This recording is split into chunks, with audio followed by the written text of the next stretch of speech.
സദ്യഘട്ടങ്ങളിൽ ആദ്യം ഒഴിക്കുന്ന ഒഴിച്ചുകറിയാണ് പരിപ്പ് കറി. നല്ല ചെറുപയർ പരിപ്പിൻ്റെ പരിപ്പ് കറി. നല്ല കുറുകിയ പരിപ്പ് കറിക്കൊപ്പം നല്ല നറുനെയ്യും പപ്പടവും കൂട്ടിക്കുഴച്ചാണ് ആദ്യം സദ്യയിലെ ചോറ് കഴിക്കേണ്ടത്. ഇവിടെ ഓണം സീരീസിൻ്റെ എപ്പിസോഡ് 5-ൽ ഇന്ന് നമ്മൾ ഉണ്ടാക്കാൻ പോകുന്നത് ഒരു തിരുവനന്തപുരം സ്റ്റൈൽ പരിപ്പ് കറിയാണ്. നല്ല തേങ്ങയൊക്കെ അരച്ച് ചേർത്ത ചെറുപയർ കൊണ്ടുള്ള പരിപ്പ് കറി. ചോറിനൊപ്പം നല്ല ചൂട് പരിപ്പ് കറിയും നെയ്യും പപ്പടവും ഒഴിച്ച് കഴിക്കുമ്പോൾ സദ്യ കെങ്കേമമാവും. അപ്പോൾ നമ്മുടെ പരിപ്പ് കറിയുടെ റെസിപ്പിയിലേക്ക് പോകാം. ഇത് ഞങ്ങളുടെ വീട്ടിലുണ്ടാക്കുന്ന കറിയുടെ റെസിപ്പിയാണ്. നല്ല ചെറുപയർ ആണ് ഞാനിവിടെ എടുത്തേക്കുന്നത്. കഴുകിയ ചെറുപയർ ഒന്ന് ഡ്രൈ റോസ്റ്റ് ചെയ്യാം. തണുത്ത് കഴിഞ്ഞാൽ നമുക്ക് മിക്സിയുടെ ജാറിലിട്ടോ അമ്മിയിലിട്ടോ പൊടിച്ചെടുക്കാം. ചെറിയ തരി വേണം നമ്മുടെ ഈ പരിപ്പിന്. നല്ലപോലെ പൊടി കളഞ്ഞ് നമ്മളതിനെ കഴുകിയെടുക്കണം. അതിനുശേഷം പരിപ്പും ചെറിയ ഉള്ളിയും പച്ചമുളകും കറിവേപ്പിലയും മഞ്ഞൾപ്പൊടിയും ആവശ്യത്തിന് വെള്ളവും ചേർത്ത് നമുക്കിതിനെ കുക്കറിൽ ഒരു 3-4 വിസിലടിച്ച് നല്ലതുപോലെ പയർ വേവിച്ചെടുക്കാം.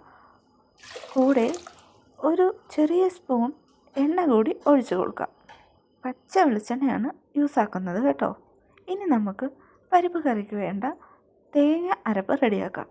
അതിനായിട്ട് ഒരു മിക്സിയുടെ ജാറിലേക്ക് കുറച്ചധികം തേങ്ങ, നല്ല പച്ചത്തേങ്ങയാണ് എടുത്തേക്കുന്നത്, അതിലേക്ക് ഒരു പിടി ജീരകം, പിന്നെ 2-3 കഷ്ണം വെളുത്തുള്ളി, പിന്നെ മഞ്ഞൾപ്പൊടി, എരിക്ക് ആവശ്യമായ പച്ചമുളകും ചേർത്ത് നമുക്കൊന്ന് അരച്ചെടുക്കാം. നമ്മുടെ പരിപ്പ് നല്ലതുപോലെ വെന്ത് ഉടഞ്ഞ് ക്രീമി പരുവമായിട്ടുണ്ട്.